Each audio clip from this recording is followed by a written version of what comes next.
ایک دعا تو وہ ہے جو ہم کرتے ہیں ہاتھ اٹھا کر اور مانگتے ہیں، پھر وہ دعا جو باجماعت ہوتی ہے یہ تو ظاہری ایک دعا عمل ہے جو نظر آ گیا۔ اصل دعا وہ ہے تضرعا وخیفہ، وہ جو انسان دون الجہر من القول، زبان ہلائے بغیر دل ہی دل میں جو اللہ کو وہ پکار رہا ہوتا ہے، اللہ سے استدعا کرتا ہے، اللہ سے ہم کلام ہوتا ہے، اللہ کے سامنے اپنی خطاؤں کا اقرار کرتا ہے، یہ جو اندر ہی اندر کی سرگوشی ہے، اس کو حضور صلی اللہ علیہ وسلم نے عبادت کا لب لباب اور عبادت کا جوہر قرار دیا ہے۔ فرمایا الدعاء هو العبادہ، الدعاء مخ العبادہ، دعا ہی تو عبادت کا جوہر ہے۔ یہ دعا ہی تو اصل میں مخ کہتے ہیں عربی زبان میں ہڈی کا جو گودا ہوتا ہے اس کو، کہ اصل میں جو گودا ہے اس کا جو جوہر ہے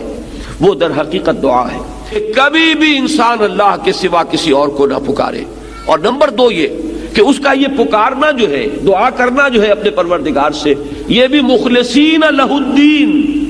اس کے لیے اپنی اطاعت کو خالص کرتے ہوئے، اس لیے کہ اگر آپ اطاعت میں شرک کر رہے ہیں تو اللہ سے دعا کرنے کا منہ ہی نہیں ہے۔ کس منہ سے اللہ کو پکار رہے ہیں جبکہ آپ نے اللہ تعالیٰ کے ساتھ وہ توحید فی العبادت کا تقاضا پورا نہیں کیا؟ آپ اللہ کے ساتھ اور ہستیوں کی بھی پوجا کر رہے ہیں، آپ نے اللہ کے ساتھ کچھ اور ہستیوں کو بھی مطاع بنایا ہوا ہے،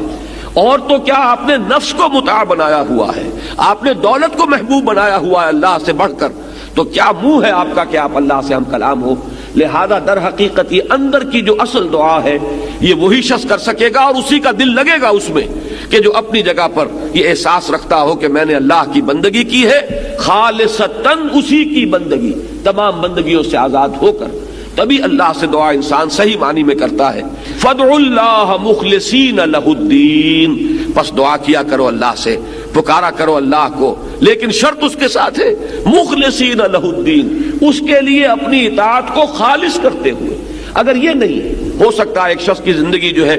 وہ غفلت میں گزری ہے، جہالت میں گزری ہے، نادانی میں گزری ہے، اب وہ اللہ کو پکارنا چاہتا ہے تو پہلے عہد کرے کہ اللہ جو بھی خطائیں تھی وہ آپ فرما دے،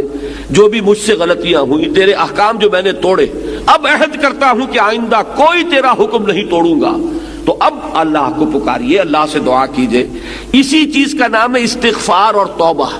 استغفر اللہ ربی من کل ذنب واتوب الیہ، میں استغفار کر رہا ہوں اللہ سے اپنی تمام خطاؤں پر، اور اب میں اس کی طرف متوجہ ہوتا ہوں، توبہ کر رہا ہوں، توبۃ نصوح، خالص توبہ۔